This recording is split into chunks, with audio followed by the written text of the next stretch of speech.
Hello everyone, this is MGS Pavan. ಈ ವಿಡಿಯೋದಲ್ಲಿ second PUC ಎಕ್ಸಾಮ್ದು 2020ದು ಕ್ವಶನ್ ಪೇಪರ್ನ ಸಾಲ್ವ್ ಮಾಡೋಣ.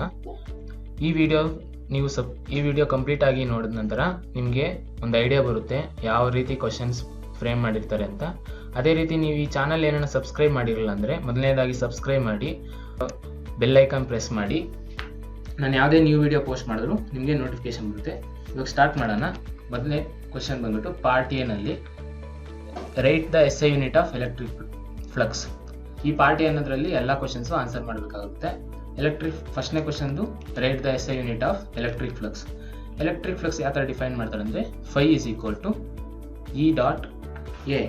E ಅಂದ್ರೆ ಏನು? Electric field strength. Electric field strength = force by charge. ನಮ್ಗೆ ಗೊತ್ತಿರೋದ್ರಲ್ಲಿ ಅದನ್ನ ಯಾವ ಥರ ರೆಪ್ರೆಸೆಂಟ್ ಮಾಡ್ತಾರೆ ಮ್ಯಾಥಮೆಟಿಕಲ್ಲಿ? E = F/Q. ಅದು ನಮ್ಗೆ ಗೊತ್ತಿರೋದು ಏನಂತ ಇದೆ, ಫೋರ್ಸ್ಗೆ ಏನು ಯೂನಿಟ್? ನ್ಯೂಟನ್ನು. ಚಾರ್ಜ್ಗೆ ಕೂಲಂಬ್, ಅದಕ್ಕೆ ನ್ಯೂಟನ್ ಪರ್ ಕೂಲಂಬ್ ಬಂತು ಎಲೆಕ್ಟ್ರಿಕ್ ಫೀಲ್ಡ್ಗೆ. ಆದರೆ ಇಲ್ಲಿ ಏರಿಯಾ ಇದೆ, ಏರಿಯಾಗೆ ಏನು? Metre square. ಸೊ ಟೋಟಲ್ ಆಗಿ ಏನಾಗುತ್ತೆ ನಮಗೆ? Newton metre square per coulomb. ಇನ್ನೊಂದು ಯೂನಿಟ್ ಬಂದ್ಬಿಟ್ಟು ವೋಲ್ಟ್ ಮೀಟರ್. ನೆಕ್ಸ್ಟ್ ಕ್ವಶನ್ ಬಂದ್ಬಿಟ್ಟು graphical representation of variation of resistivity of a semiconductor with absolute temperature. ಅದು ಬಂದ್ಬಿಟ್ಟು ಈ ಗ್ರಾಫ್ ಆಗಿರುತ್ತೆ. ಇದೇನಕ್ಕೆ ಈ ಥರ ಬಂದಿದೆ ಅಂದರೆ ನಮ್ಗೆ ಗೊತ್ತಿರೋದ್ರಾಗೆ ವೇಲೆನ್ಸ್ ಬ್ಯಾಂಡು, ಕಂಡಕ್ಷನ್ ಬ್ಯಾಂಡು ಇರುತ್ತೆ. ಇದು ಕಂಡಕ್ಷನ್ ಬ್ಯಾಂಡು, ಇದು ವೇಲೆನ್ಸ್ ಬ್ಯಾಂಡು. ಓಕೆ, ಯಾವಾಗ ಟೆಂಪ್ರೇಚರ್ ಇನ್ಕ್ರೀಸ್ ಆಗುತ್ತೋ ಅವಾಗ ಇಲ್ಲಿರೋ ಎಲೆಕ್ಟ್ರಾನ್ಸ್ ಎಲ್ಲ ಕಂಡಕ್ಷನ್ ಬ್ಯಾಂಡ್ಗೆ ಮೂವ್ ಆಗಿ ಕಂಡಕ್ಷನ್ ಆಗೋದಕ್ಕೆ ಸ್ಟಾರ್ಟ್ ಆಗುತ್ತೆ. ಯಾವಾಗ ಕಂಡಕ್ಷನ್ ಸ್ಟಾರ್ಟ್ ಆಗುತ್ತೋ ರೆಸಿಸ್ಟಿವಿಟಿ ಡಿಕ್ರೀಸ್ ಆಗುತ್ತೆ.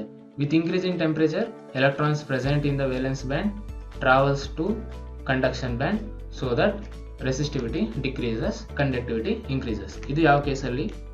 ಸೆಮಿಕಂಡಕ್ಟರ್ ಕೇಸಲ್ಲಿ. ಯಾವಾಗ ಟೆಂಪ್ರೇಚರ್ ಜಾಸ್ತಿ ಆಗುತ್ತೋ ಅವಾಗ ಎಲೆಕ್ಟ್ರಾನ್ಸು ವೇಲೆನ್ಸ್ ಬ್ಯಾಂಡಿಂದ ಕಂಡಕ್ಷನ್ ಬ್ಯಾಂಡ್ ಮೂವ್ ಆಗ್ತವೆ. ಅವಾಗ ರೆಸಿಸ್ಟಿವಿಟಿ ಕಡಿಮೆ ಆಗುತ್ತೆ, ಕಂಡಕ್ಷನ್ನು ಇನ್ಕ್ರೀಸ್ ಆಗುತ್ತೆ. ನೆಕ್ಸ್ಟ್ ಬಂದ್ಬಿಟ್ಟು give any one use of electromagnet. ಎಲೆಕ್ಟ್ರೋಮ್ಯಾಗ್ನೆಟ್ದು ಯೂಸ್ ಹೇಳಬೇಕು. ಅದು ಯಾವುದು? Hard disk drive, speaker, motor, calling bell, ಅದೇ ರೀತಿ ಜನರೇಟರ್ಸ್. ಇದರಲ್ಲಿ ಒಂದು ಯಾವುದನ್ನ ಎಕ್ಸಾಂಪಲ್ಲು ನೀವು ಕೊಟ್ಟರೆ ಸಾಕು.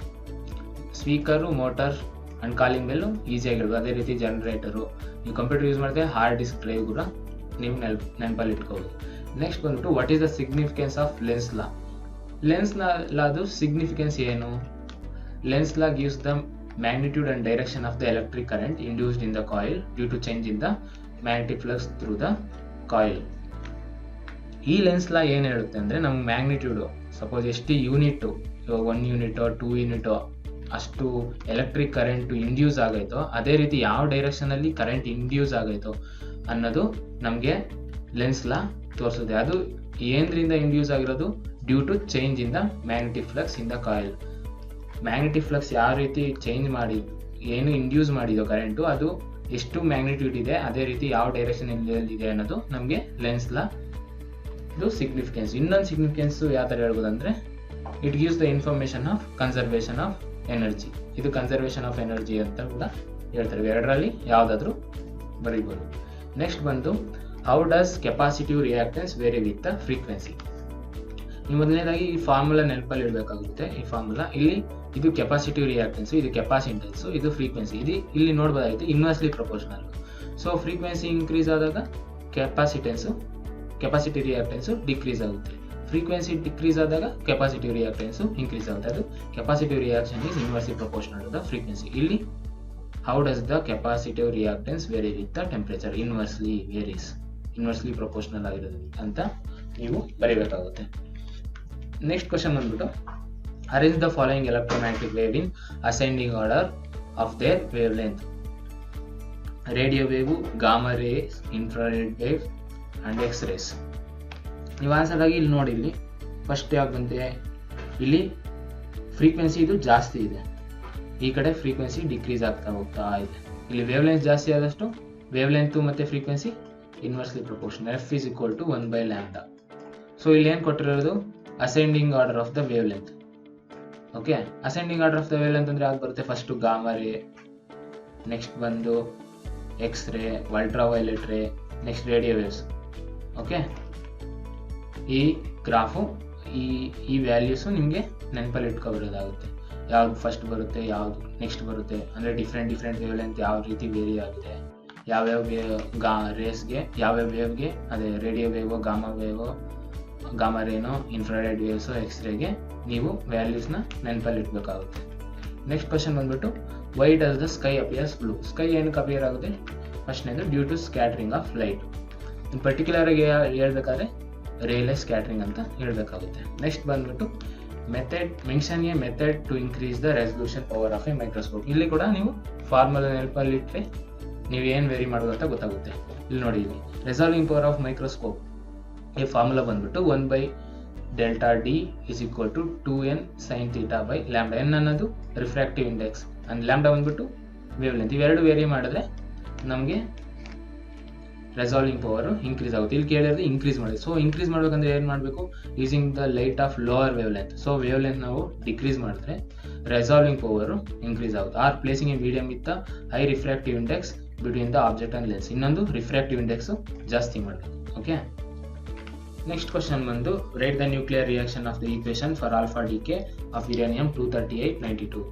ಆನ್ಸರ್ ಬಂದ್ಬಿಟ್ಟು ಯುರೇನಿಯಂ 23892. ಇಲ್ಲಿ ಹೀಲಿಯಂ ಡಿಕೆ ಆಗ್ತಿದೆ. So it is 238 is reduced by 4, ಅದೇ ರೀತಿ 92 is reduced by 2. ಆಲ್ಫಾ ಡಿಕೆಯಲ್ಲಿ ಪ್ರೋಟಾನ್ ನಂಬರು ಎಷ್ಟು ರೆಡ್ಯೂಸ್ ಆಗಿದೆ ಅನ್ನೋದು ಈ ಹೀಲಿಯಂನ ಇಲ್ಲಿ ಸಬ್ಸ್ಟ್ರಾಕ್ಟ್ ಮಾಡಿದ್ರೆ ಯುರೇನಿಯಂ 238 ಅಲ್ಲಿ. ಸೊ ನಮ್ಗೆ ರಿಮೈನಿಂಗು 234 90 ಬರುತ್ತೆ. ಸೊ ಈ ವ್ಯಾಲ್ಯೂ ಬಂದಿದ್ದು ಥೋರಿಯಂಗೆ.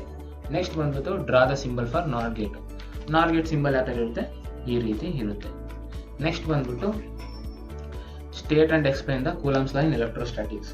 The force of attractive or repulsive between the two static point charges is directly proportional to the product of magnitude of charge and inversely proportional to the square of distance between them. So ಇದಕ್ಕೆ ನೀವೇನು ಮಾಡಬೇಕಾಗುತ್ತೆ? Just two charges Q1 Q2 consider ಮಾಡಿದ್ರೆ ಅದ್ರ ಮಧ್ಯೆ distance fix ಆಗುತ್ತೆ. ಅದೇ ರೀತಿ charges Q1 Q2 ಆಗಿದ್ದರಿಂದ ಇದು ಫೋರ್ಸ್ ಯಾವ ಥರ ರೆಪ್ರೆಸೆಂಟ್ ಮಾಡುತ್ತೆ? F is equal to K into Q1 Q2 divided by R square. ಇದು ಸ್ಕೇಲರ್ ಆಗಿರುತ್ತೆ. ಅಕಸ್ಮಾತ್ ನೀವು ವೆಕ್ಟರ್ ಫಾರ್ಮಲ್ಲಿ ರೆಪ್ರೆಸೆಂಟ್ ಮಾಡಬೇಕಂದ್ರೆ ಇಲ್ಲಿ R ಕ್ಯಾಪ್ ಹಾಕಿ ಇಲ್ಲಿ ಈ ಟರ್ಮ್ ಏನಾಗುತ್ತೆ? ಕ್ಯೂಬ್ ಆಗುತ್ತೆ. ಓಕೆ, ಸೊ ನೀವು ಈ ಫಾರ್ಮುಲಾ ಬರೆದ್ರೂ ಹೋಗುತ್ತೆ. ಇದು ಜಸ್ಟ್ ಇದು ಎಕ್ಸ್ಪ್ಲೈನ್ ಮಾಡಬೇಕಷ್ಟೇ. ಸ್ಟೇಟ್ ಇದು ಫಾರ್ಮುಲಾ ಬರೆದು ನಂತರ ಈ product of two charges, product of magnitude of two charges and inversely proportional to square of the distance between them. ಆಯಿತಾ? ಈ ಫಾರ್ಮುಲಾ ನೆನಪಿಟ್ಕೊಂಡಿದ್ರೆ ನೀವು ಒಂದು ಡೆಫಿನೇಷನ್ ಕ್ರಿಯೇಟ್ ಮಾಡ್ಬೋದು. ನೆಕ್ಸ್ಟ್ ಬಂದ್ಬಿಟ್ಟು 12th question. A parallel plate capacitor with air between the plate has the capacitance C. What will be the capacitance if the distance between the plate is doubled? The space between the plate is filled with the substance of dielectric constant phi. So ಮೊದಲನೇದಾಗಿ ನೀವು formula ನೆನಪಲ್ಲಿ ಇಡಬೇಕಾಗುತ್ತೆ. ಇದರಲ್ಲಿ ಕೂಡ ಕೆಪಾಸಿಟೆನ್ಸ್ಗೆ ಏನು? C is equal to ε0A/d. ಇಲ್ಲಿ A ಬಂದ್ಬಿಟ್ಟು area, ಇದು permittivity, ಅದೇ ರೀತಿ ಇದು distance between the parallel plate. So ಇಲ್ಲಿ ಏನು ಕೊಟ್ಟಿದ್ದಾರೆ? Distance between the plate is double ಮಾಡ್ತಿದ್ದಾರೆ. ಇಲ್ಲಿ 2d ಆಗುತ್ತೆ. ಸೊ ಇಲ್ಲಿ ಕೆ ವ್ಯಾಲ್ಯೂ ಬಂದ್ಬಿಟ್ಟು 1. ಫಾರ್ ಏರ್ ಕೆ ವ್ಯಾಲ್ಯೂ 1 ಆಗಿರುತ್ತೆ. ಓಕೆ, ಅದೇ ರೀತಿ ಅವಾಗ ನಮಗೆ ಕ್ವಶನ್ ನಂಬರ್ 1ಗೆ ಏನಾಗುತ್ತೆ? ಎಗೆ C' is equal to C/2. So ಈ ಹೋಲ್ ಟರ್ಮ್ನು ಕಾನ್ಸ್ಟೆಂಟ್ ಆಗಿರುತ್ತೆ, ಅದು C ಆಗಿರುತ್ತೆ. ಸೊ ನಮಗೆ C/2 capacitance is half. Next ಬಂದ್ಬಿಟ್ಟು the spacing between the plate is filled with the substance of dielectric constant five. Dielectric constant five ಇಂದ ಮಾಡಿದ್ರೆ ಇದು ಈ K value replaced by 5. So remaining term 5 times the C, ಅಂದರೆ capacitance 5 times increase ಆಗುತ್ತೆ. Next ಬಂದ್ಬಿಟ್ಟು write 2 limitations of Ohm's law. Ohm's ಲಾದು 2 limitation ಹೇಳ್ಬೇಕಾಗುತ್ತೆ. Next ಬಂದು it is not applicable for semiconductor. ಮೊದಲನೇದಾಗಿ ಸೆಮಿಕಂಡಕ್ಟರ್ ಆಗಿ ಅಪ್ಲಿಕೇಬಲ್ ಅಲ್ಲ. ಇನ್ನೊಂದು ಬಂದ್ಬಿಟ್ಟು it is not applicable for fluctuating potential differences. ಅಂದರೆ ಪೊಟೆನ್ಷಿಯಲ್ ಡಿಫ್ರೆನ್ಸ್ ಅನ್ನೋದು ವೇರಿ ಆಗ್ತಾ ಇರೋದು ಮೆಟೀರಿಯಲ್ಗೆ, ಅದೇ ಎಲಿಮೆಂಟ್ಗೆ ಈ ಓಮ್ಸ್ ಲಾ ಅಪ್ಲಿಕೇಬಲ್ ಆಗಿರಲ್ಲ. ನೆಕ್ಸ್ಟ್ ಬಂದ್ಬಿಟ್ಟು not applicable for varying physical condition such as temperature vary ಆಗ್ತಿರುತ್ತಲ್ಲ ಅಂಥದಕ್ಕೆ ಈ ಓಮ್ಸ್ ಲಾ ಅಪ್ಲೈ ಆಗ್ತಿರಲ್ಲ. Not applicable for the device with non linear voltage versus current graph. ಅಂದರೆ ನಾವು ಯಾವಾಗ ವೋಲ್ಟೇಜ್ ಅಥವಾ ಕರೆಂಟ್ದು ಗ್ರಾಫ್ ಪ್ಲಾಟ್ ಮಾಡಿದಾಗ ಅದು ಲೀನಿಯರ್ ಆಗಿ ಮೂವ್ ಆಗ್ದಂಗೆ ಈ ಥರ ಹೋಗೋದು, ಈ ಥರ ಹೋಗೋದು, ಯಾವ್ದು ಪ್ಲಾಟ್ ಬರುತ್ತೋ ಅಂತ ಪ್ಲಾಟ್ಗೆ ಈ ಓಮ್ಸ್ ಲಾ ಅಪ್ಲಿಕೇಬಲ್ ಆಗಿರಲ್ಲ. ನೆಕ್ಸ್ಟ್ ಬಂದು in a region of electric field E is equal to 5 into 10 power 3 in j cap direction Newton per Coulomb and magnetic field of B is equal to 0.1 Tesla are applied. A beam of charged particle are projected along x direction.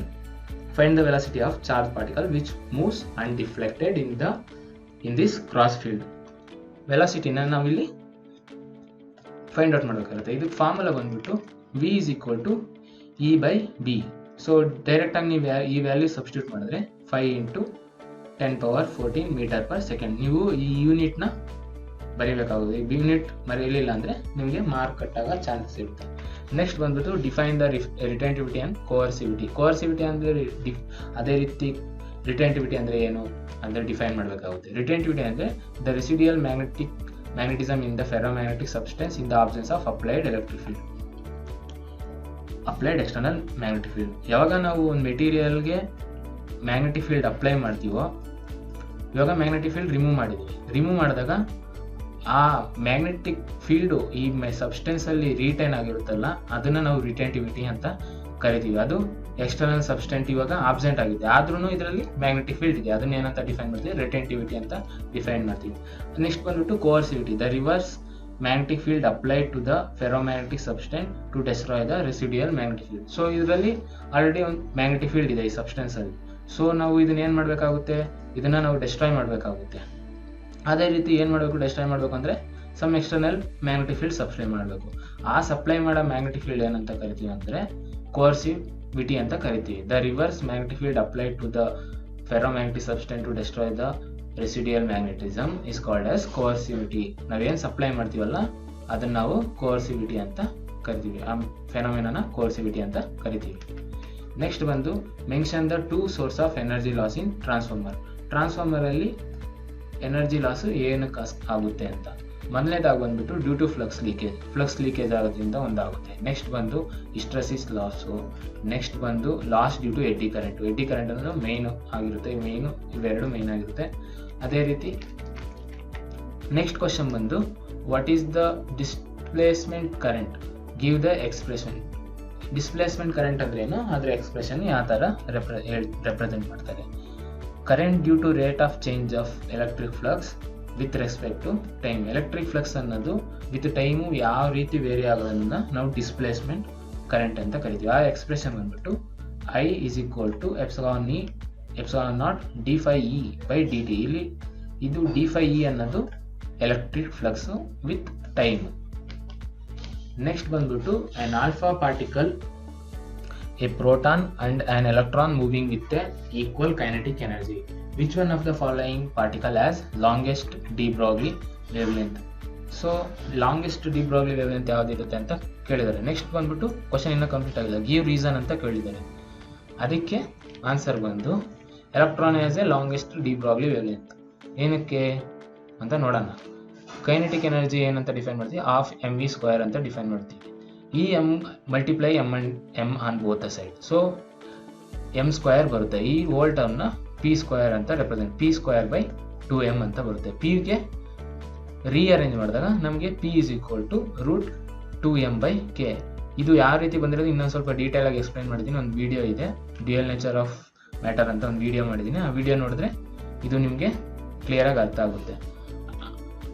ಈ description ಕೆಳಗಡೆ ನಿಮಗೆ ಅಲ್ಲಿ ಹಾಕಿರ್ತೀನಿ ಆ video post, ಅದನ್ನ ನೀವು ನೋಡ್ಬೋದಾಗಿದೆ. D Broglie wavelength related ಆಗಿ ಇಂಪಾರ್ಟೆಂಟ್ ರಿವಿಷನ್ ಕೂಡ ಆಗುತ್ತೆ. ನೆಕ್ಸ್ಟ್ ಬಂದ್ಬಿಟ್ಟು D Broglie wavelength is equal to lambda is equal to h/p. ಇಲ್ಲಿ p ಅನ್ನೋ ಈ ವ್ಯಾಲ್ಯೂನ ಸಬ್ಸ್ಟಿಟ್ಯೂಟ್ ಮಾಡೋಣ ಇಲ್ಲಿ. ಅವಾಗ ನಮ್ಗೆ ಏನು ಬರುತ್ತೆ, h is equal to √2m/k ಬರುತ್ತೆ. ಇಲ್ಲಿ ಇವೆಲ್ಲ ಕಾನ್ಸ್ಟೆಂಟ್ ಆಗಿದೆ. h ಅನ್ನೋದು ಕಾನ್ಸ್ಟೆಂಟು, ಅದೇ ರೀತಿ m ಕಾನ್ಸ್ಟೆಂಟು, 2 ಅನ್ನೋದು ಕಾನ್ಸ್ಟೆಂಟು, ಸಾರಿ m ಅನ್ನೋದು ಕಾನ್ಸ್ಟೆಂಟ್ ಇಲ್ಲ, ಇಲ್ಲಿ k ಅನ್ನೋದು ಕಾನ್ಸ್ಟೆಂಟ್ ಆಗಿರುತ್ತೆ. ಸೊ ಇದನ್ನ ನಾವು ಯಾವ ಥರ represent, lambda is inversely proportional to √m. ಇವಾಗ ನೀವೇ ಹೇಳ್ಬೋದು, ಆಲ್ಫಾ ಪಾರ್ಟಿಕಲ್ ಜಾಸ್ತಿ ಮಾಸ್ ಇದೆಯೋ, ಪ್ರೋಟಾನ್ಗೆ ಜಾಸ್ತಿ ಮಾಸ್ ಇದೆಯೋ, ಎಲೆಕ್ಟ್ರಾನ್ ಜಾಸ್ತಿ ಮಾಸ್ ಇದೆಯೋ ಅಂತ ನೀವು ಇವಾಗ ಹೇಳ್ಬೋದು. ಅವಾಗ ಏನು ಗೊತ್ತಾಗುತ್ತೆ ನಿಮಗೆ, the wavelength is inversely proportional to mass.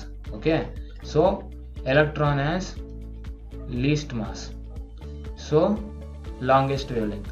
ಯಾವಾಗ ಎಮ್ ವ್ಯಾಲ್ಯೂ ಕಡಿಮೆ ಆಗುತ್ತೋ ಅವಾಗ ಲ್ಯಾಂಬ್ಡಾ ವ್ಯಾಲ್ಯೂ ಜಾಸ್ತಿ ಆಗುತ್ತೆ. ಯಾವಾಗ ಎಮ್ ವ್ಯಾಲ್ಯೂ ಜಾಸ್ತಿ ಆಗುತ್ತೋ ಲ್ಯಾಂಬ್ಡಾ ವ್ಯಾಲ್ಯೂ ಕಡಿಮೆ ಆಗುತ್ತೆ. ಇದನ್ನ ಇನ್ವರ್ಸ್ಲಿ ಪ್ರೊಪೋರ್ಷನಲ್ ಅಂತ ಹೇಳ್ತಾರೆ. ಓಕೆ, ಈ ವಿಡಿಯೋ ನಿಮ್ಗೆ ಇಷ್ಟ ಆಗಿದ್ರೆ ದಯವಿಟ್ಟು ಸಬ್ಸ್ಕ್ರೈಬ್ ಮಾಡಿ, ಅದೇ ರೀತಿ ಲೈಕ್ ಮಾಡಿ, ನಿಮ್ಮ ಫ್ರೆಂಡ್ ಜೊತೆ ಎಲ್ಲ ಶೇರ್ ಮಾಡಿ. ಅದೇ ರೀತಿ ನೀವು ಯಾವನ ಇಂಪಾರ್ಟೆಂಟ್ ಕ್ವಶನ್ ಇದ್ದರೆ ಪೋಸ್ಟ್ ಮಾಡಿ, ಅದನ್ನು ಸಾಲ್ವ್ ಮಾಡ್ತೀನಿ. ನೆಕ್ಸ್ಟ್ ವಿಡಿಯೋದಲ್ಲಿ ಕಂಟಿನ್ಯೂ ಮಾಡ್ತೀನಿ. ನೀವೇನ ಫಸ್ಟ್ PU ವಿಡಿಯೋ ಆದ್ರಿಂದ ನೀವು ನನಗೆ ಲೈಕ್ ಅಂಡ್ ಸಬ್ಸ್ಕ್ರೈಬ್ ಮುಖಾಂತರ ಹೆಲ್ಪ್ ಮಾಡಿದ್ರೆ ಸೆಕೆಂಡ್ PC ಟಾಪಿಕ್ ರಿಲೇಟೆಡ್ ಯಾವುದೇ ಆದರೂ ಪರವಾಗಿಲ್ಲ, ನಾನು ನಿಮಗೆ ವಿಡಿಯೋ ಮಾಡೋದರ ಮುಖಾಂತರ ಹೆಲ್ಪ್ ಮಾಡ್ತೀನಿ. Thank you for watching my video. Please do like and subscribe to my channel.